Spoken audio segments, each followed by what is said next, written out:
आप देख रहे हैं सूर्य तरंग न्यूज। केंद्र सरकार ने मध्य प्रदेश के 4 शहरों के लिए 2,753 करोड़ रुपए के शहरी अधोसंरचना पैकेज को मंजूरी दी है। ये राशि शहरों के विकास और आधुनिक शहरी सुविधाओं के विस्तार के लिए खर्च की जाएगी। मध्य प्रदेश शासन के सामान्य प्रशासन विभाग के अपर मुख्य सचिव संजय दुबे ने बताया कि अर्बन चैलेंज फंड केंद्र सरकार की महत्वपूर्ण योजना है।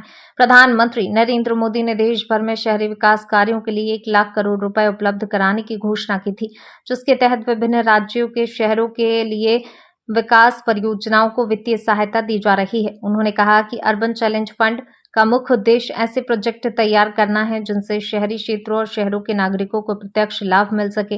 इसके अंतर्गत आधारभूत संरचना, यातायात, सार्वजनिक सुविधाओं और अन्य शहरी विकास कार्यों को बढ़ावा दिया जाएगा।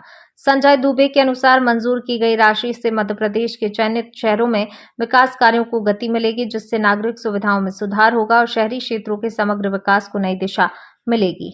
अर्बन चैलेंज फंड केंद्र शासन की एक योजना है। इसमें माननीय प्रधानमंत्री महोदय ने ये कहा था कि हम शहरों के विकास के लिए 1 लाख करोड़ रुपए पूरे देश में प्रावधानित करेंगे।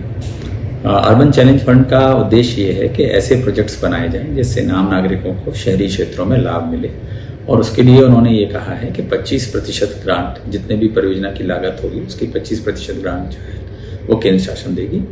50% ग्रांट 50% जो उस योजना की लागत होगी वो बैंक से लोन के माध्यम से या बॉन्ड, म्युनिसिपल बॉन्ड्स को नेशनल स्टॉक एक्सचेंज में या बॉम्बे स्टॉक एक्सचेंज में लिस्ट करने के बाद मार्केट से आपको रेज करने होंगे, और बाकी शेष बचे हुए 25% राज्य शासन और म्युनिसिपल कॉर्पोरेशन में से कोई भी लगा सकता है। तो उसी योजना के तहत हम लोगों को प्रस्ताव भेजने हैं जो मध्य प्रदेश के विभिन्न शहरों से जाने थे। इसमें हमने पिछले दिनों करीब 5 शहरों के प्रस्ताव भेजे थे, जिसमें उज्जैन, इंदौर, जबलपुर, रीवा शहर सम्मिलित थे।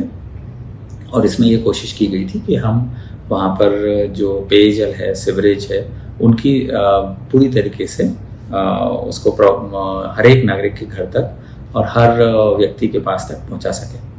तो उसके अंतर्गत विभिन्न परियोजनाएं स्वीकृत हुई हैं, लेकिन ये पहली और आखिरी परियोजना नहीं है। इसमें लगभग 2,600 करोड़ रुपए की परियोजनाएं स्वीकृत हुई हैं, और आने वाले समय में लगभग हम 20,000 करोड़ की योजनाएं अन्य शहरों से भी और इन शहरों से भी कुल मिलाकर के प्रस्तावित करेंगे, जो केंद्र शासन को जाएंगी और फिर उसके बाद वहाँ से स्वीकृति प्राप्त होंगी।